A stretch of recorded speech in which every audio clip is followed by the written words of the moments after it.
il a dit qu'il n'aura pas la pluie, il n'aura pas la poussée. Sinon, à ma parole, autrement dit, jusqu'à ce que moi je retourne cela.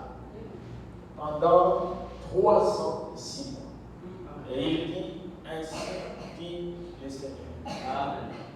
Et la sécheresse a frappé tout Israël. Et Dieu devrait trouver un moyen pour nourrir Élie. Et l'endroit où Dieu devait nourrir Élie était caché. Les gens ne savaient pas que c'est Élie savait là où il devrait être nourri. Et les prophètes comparent l'époque d'Akab à notre époque. Vous savez que nous sommes dans le 7e âge de l'Église, selon la révélation de William Branham. Il y a les 7 âges de l'Église, nous sommes dans le dernier âge de l'Église, qui est le 7e, où il y a aussi beaucoup de prospérité. Amen. Et vous verrez dans l'âge de la Odyssée, lorsque Dieu écrit à l'ange de la Odyssée, il reproche cet âge-là, parce que tu dis que je suis riche et je n'ai besoin de rien. Alors que tu ne sais pas que tu es pauvre, tu es aveugle et tu es aussi misérable. C'est l'âge dans lequel nous sommes. C'est l'âge où les gens sont beaucoup plus occupés à chercher à nourrir le corps qu'à nourrir l'âme. L'homme est aveugle. L'homme ne croit pas. L'homme ne croit pas qu'il va mourir. Il croit que c'est d'autres qui doivent mourir. Parce que si l'homme croyait même à la mort, l'homme c'est un incrédule en tout. Il ne croit ni à la mort, ni à la vie éternelle. Si l'homme croyait même seulement à la mort, l'homme agirait autrement. Vous allez voir quelqu'un, tout ça, 93 ans, mais il est en train de construire lui-même, il est encore à la fondation. C'est quelqu'un qui ne croit pas qu'il va mourir. Frère Branham dit qu'il y a des gens qui croient à la venue du Seigneur, mais quand ils construisent des grands bâtiments, c'est comme si ils ne croyaient pas que le Seigneur va venir. Mais ce soir, vous devez savoir que Jésus arrive. Amen. Jésus arrive. Amen. Monsieur, il ne peut pas abandonner son bien entre les mains d'un intrus appelé Satan. Amen. Le Seigneur est jaloux de sa création. Le diable, il a séréni pendant 6000 ans. C'est beaucoup. Et qu'est-ce qu'il a amené sur la terre? Son règne a apporté le chaos, l'injustice, les maladies, la mort, la haine, la violence, la méchanceté. Pendant que nous parlons, il y a des gens qui se cachent parce que les bombes sont en train de tomber. Amen. Amen. Pendant que nous parlons, il y a des gens qui sont entre les mains des bandits, qui sont en train de dire on sait où, la police c'est où. Mais il n'y a rien qui apportera la paix ici sur la terre. Amen. Il n'y a qu'une seule personne appelée le prince de paix.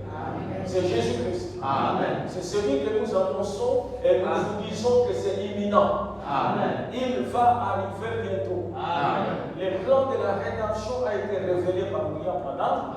Et nous connaissons exactement, amen, même si on ne peut pas déterminer l'heure, le jour, amen, mais nous pouvons voir par les signes que la chose est proche. Amen.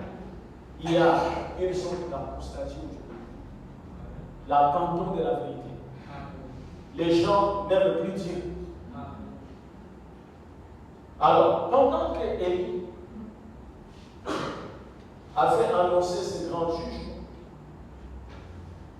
et nous voyons que Dieu a pourvu un endroit secret pour nourrir Élie. Dans Genèse 17,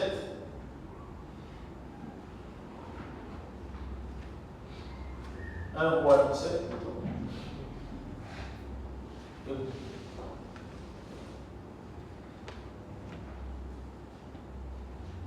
Tu boiras, pars d'ici, dirige-toi vers l'Orient, et cache-toi près du torrent de Kérith, qui est en face du Jourdain.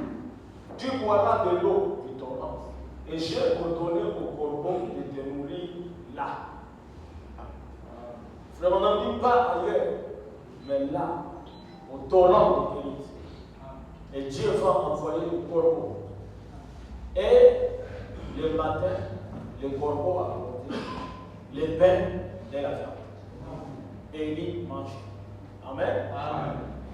Le soir, le corbeau apportait encore les pains et la viande. Et il buvait l'eau du torrent. Cette histoire est vraie. Ce n'est pas une imagination, monsieur. Amen.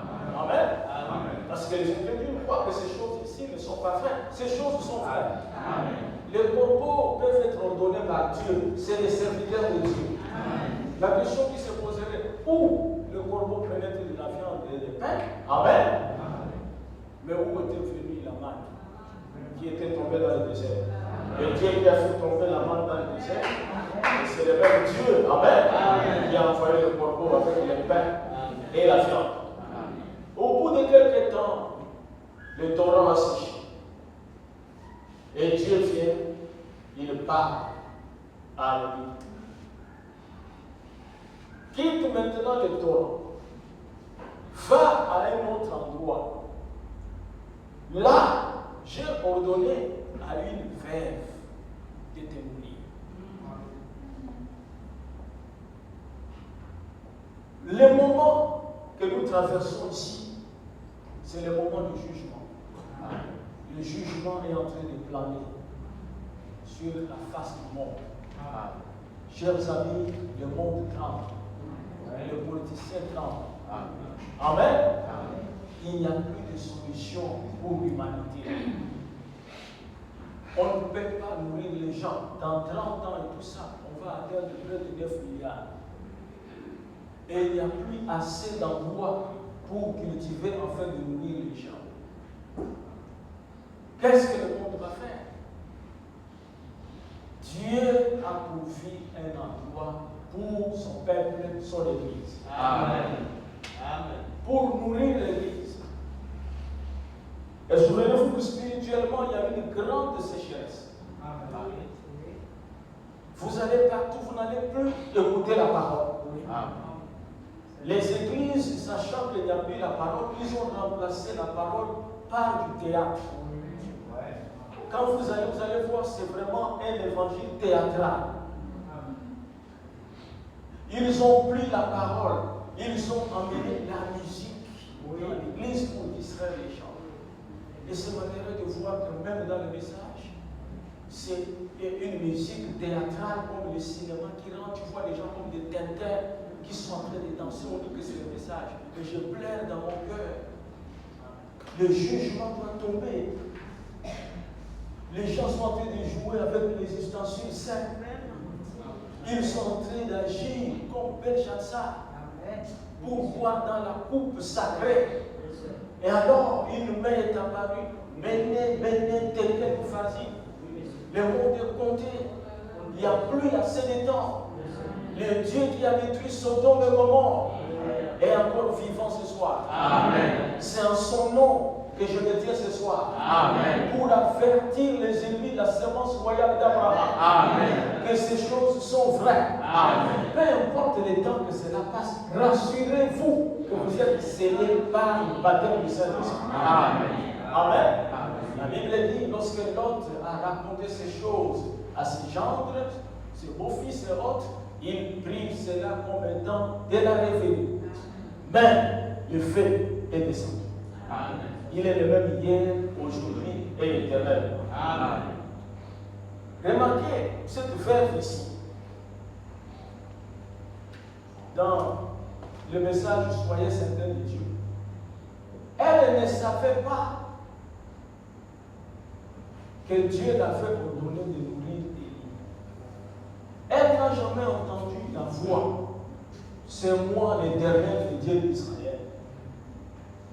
Maintenant tu vas nourrir mon prophète Élie. Elle n'a pas entendu cela. Mais Dieu dit à Élie, je l'ai déjà ordonné. Amen. Amen. Amen. Vous n'avez jamais entendu Dieu vous dire tout ça. vous devez croire le message du frère Branham. Mais vous avez été ordonné à croire ce message. Amen. Si tu n'as pas été ordonné à croire ce message, tu ne vas pas croire. On ne force pas. Tu peux venir si tu vas apprécier. Amen. Tu vas dire, il chante bien, il prêche bien, mais tu ne seras pas attaché à cela. Parce que tu n'as pas été prédestiné à croire ce message. Nous sommes le peuple prédestiné pour recevoir William Branham. Amen. Amen. Quand il est écrit dans Malachie 4, voici je vous envoie Élie le prophète, nous sommes le vous. N'est-ce pas? Amen. Nous sommes le vous. Je vous envoie Élie le prophète, pas à tout le monde, à vous. Amen. Et le vous, c'est l'épouse. Et je fais partie de vous, vous faites partie de ce vous-là. Et vous savez, vous pouvez, le diable peut vous maltraiter, vous malmener, vous faire n'importe quoi, mais il ne peut jamais vous détacher de ça. Parce que ce n'est pas possible. Il peut vous affliger même de souffrance, mais il ne peut pas vous attacher de ça. Amen.